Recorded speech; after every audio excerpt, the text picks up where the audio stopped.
Hi friends, welcome back to my channel. అందరికీ రథసప్తమి శుభాకాంక్షలు. ఈరోజైతే నేనైతే మా ఇంట్లో అయితే ఎలా పాలు పొంగిచ్చానో మీకైతే చూపించబోతున్నాను.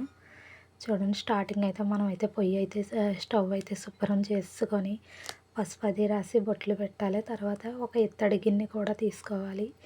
గిన్నె తీసుకొని గిన్నెకు కూడా పసుపు రాసి బొట్లు పెట్టి ఇలాగా మనం అయితే స్టార్టింగ్ అయితే అగ్నిదేవుడికి అయితే దండం పెట్టుకొని గిన్నెను అయితే పొయ్యి మీద పెట్టి పాలు అయితే ఆవు పాలు తీసుకోవాలి ఫ్రెండ్స్. మీ దగ్గర అయితే ఏముంటే అయ్యే కనుక ఆవు పాలు తీసుకున్న తర్వాత బియ్యం అయితే మనం తీసుకొని బాగా బియ్యం అయితే కడగకూడదు, కడగకుండా పక్కన పెట్టాలి. ఇలా పాలు పొంగిన తర్వాత పిడికెడి బియ్యం తీసుకొని వేయాలి.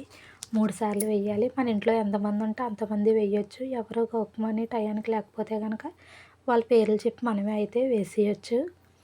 వేసిన తర్వాత నేనైతే చాలా బాగా అన్నీ రెడీ చేశాను ఫ్రెండ్స్. అప్పటికప్పుడు ఇంకా కంగారుగా బెల్లం అయితే తీసుకొని బెల్లం బాగా కోరుకొని పక్కన పెట్టుకొని రైస్ ఉడికిన వెంటనే మనం బెల్లం అయితే వేసుకొని మనం అయితే గరిట అయితే యూజ్ చేయకూడదు, ఓన్లీ చెరుక్కాడే యూజ్ చేయాలి.